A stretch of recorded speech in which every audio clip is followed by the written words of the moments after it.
What's up mga ka-technician? Nagbabalikan DIY Pinoy Technician. Sa mga hindi pa nagsusubscribe din guys, masubscribe na kayo. Click yung notification bell button, click yung notification nyo rin na aking mga videos. So yun guys, mag-upgrade tayo ng NBR ng IMO. So ito po ay 8 channel siya. At kung nakita nyo guys, meron tayong mga parts dito na kailangan ilagay dito. Para guys, hindi lang kulangin yung supply. Kasi kapag kinukulang kasi guys ng supply sa output, ang nasisira kasi guys yung yung hard drive or yung SSD. So sa input naman, kapag kulang din yung supply, nasisira niya guys yung mga capacitor. So kaya ayan guys, kung nakita nyo, may parts na ako dito kasi tinignan ko yung mga kailangan ko rito. At papakita ko sa inyo guys. So dito sa input, kailangan natin ng diode dyan. Ayan. So meron akong diode dito madami. So ang gamit ko rito ay SS 510. So 5 amps 100 volts. Ayan. 5 amps 100 volts. Kaya 510 po siya. And then so dito ko siya guys ilalagay. Ito naman capacitor na to ay 220 microfarad siya, 16 volts. Ang ilalagay ko dyan guys ay itong 470 microfarad, 25 volts. Okay? So itong tatlo naman nito, ayan.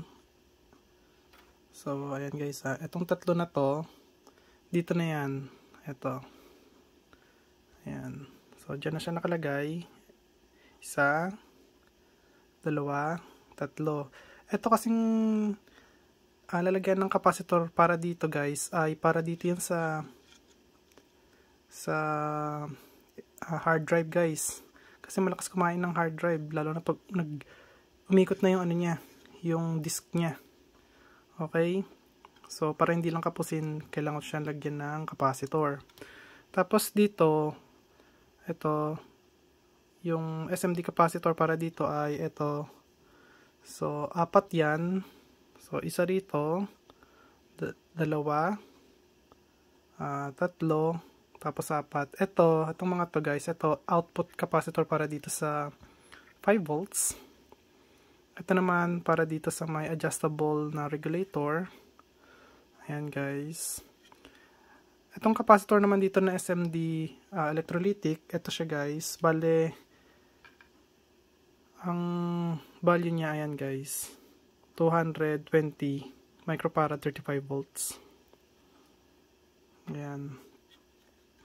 So, ito nga pala guys, para sa 12 volts. Tapos ito para sa 5 volts. Ito para sa 3.3 volts ata to. Basta nasa low voltage na to guys. Tapos ito, ilalagay ko to guys dito. Ayan, dito siya nakalagay. So, pang ano to guys, pang cooling fan. Kasi maglalagay ako ng cooling fan. Kasi diba, nung last video natin ay walang cooling fan siya. So, kailangan may cooling fan kasi yan eh. Kasi umiinit yan mga yan eh. Tapos meron tayo ditong 0 ohm na resistor. Ayan. So maliit lang siya guys. Napakaliit niya lang. So ayan guys. So 0 ohm resistor po yan. Saan ko siya ilalagay? Dito po sa likod. Dito. So instead na MOSFET yung ilagay ko dyan. Kasi N-channel MOSFET yung nakalagay dyan eh. Tapos sabihin ko sa inyo guys para hindi kayo malito. Ang nakalagay dito N-channel MOSFET. Tapos yung katabi niyan, ito, capacitor po yan. So, pwede na dyan na 10 microfarad. Tapos yung etong nasa kaliwa naman, nasa kanan, yan po ay, pwede na kayo maglagay dyan ng 10,000 or 10k ohms na resistor. Tapos yung susunod niyan, dito sa kaliwa, pwede kayo dyan guys maglagay ng 1K guys na resistor. So yung itong dalawang to, resistor yung nakalagay dito. Itong sa kanan naman, katabi ng MOSFET, ay capacitor. Tapos ito ay N-channel MOSFET. Para guys yan dito sa may cooling fan. Siguro nag-automatic to kaya hindi nila nilagay ito. Pero syempre, ako guys, kahit na naka-on siya forever, okay lang. So, ilalagay ko lang siya sa negative. Papunta rito sa may drain niya. Kasi source to guys, ito. Yung sa kanan, source. Itong nasa baba, ito yung drain. So, para alam niyo lang kung paano ko siya gagawin. So, ayan guys, at iano ko na siya guys. Ilalagay ko na siya rito mga parts na to. So, alisin ko rin to. Okay? And then, balik ako guys kapag nakakabit na silang lahat. Kasi wala naman, hindi ko na kailangan pakita sa inyo yung pagkasolda. Okay? So, madali lang naman yan eh. Ito, madali naman to alisin eh. Kasi yung mga to, kakabit na lang to eh. So, yun guys. So, yun guys, kung nakikita nyo, nakalagay na yung mga capacitor niya. Tsaka yung diode niya, ayan. So, yung diode guys, ayan o. So, ayan. Okay. Tapos yung capacitor niya ngayon ay nasa 470 microfarad, 25 volts na siya ngayon guys. Okay. Tapos yung capacitor na yan, ayan guys, so, yung kanina wala, ayan, diba? Ayan. So, ito, wala rin to kanina rito. So, 470 microfarad din yan, 25 volts. Ganito rin dito guys, ayan. Ito rin.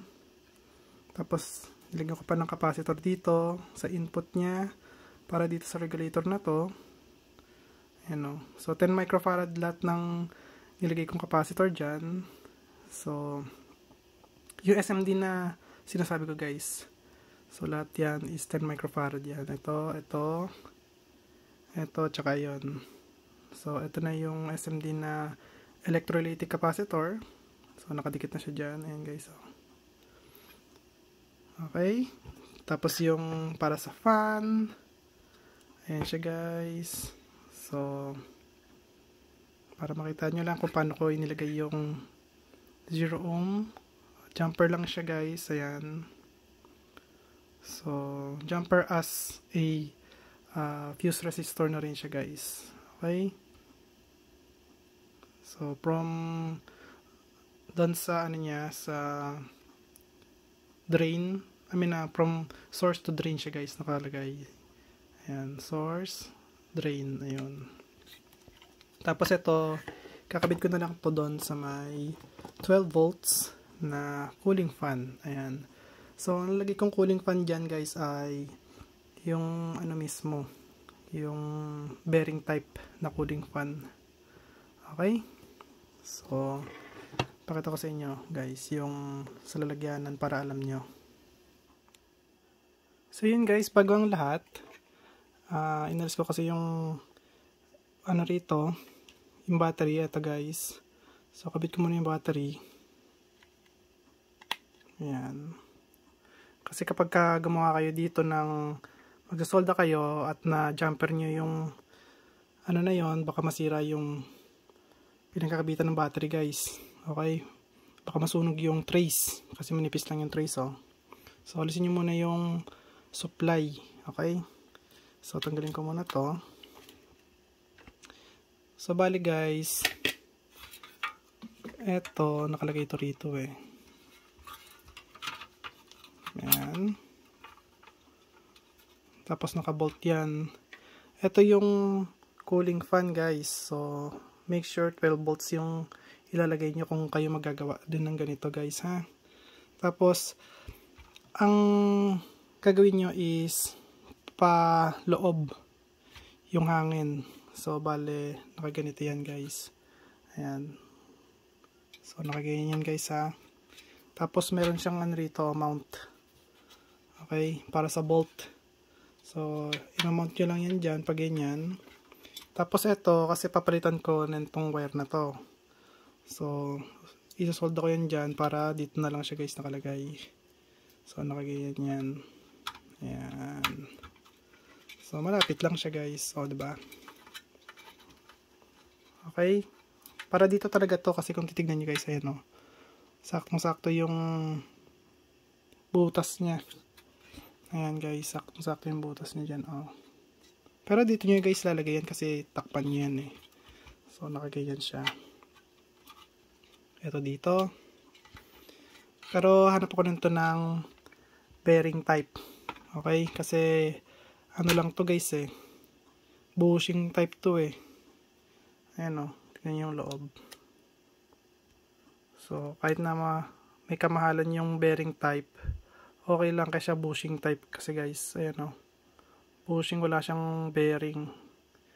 So pag tumagal-tagal to, maubos yung ano nito, yung grasa o kaya yung ano niya guys, yung langis. Ayan.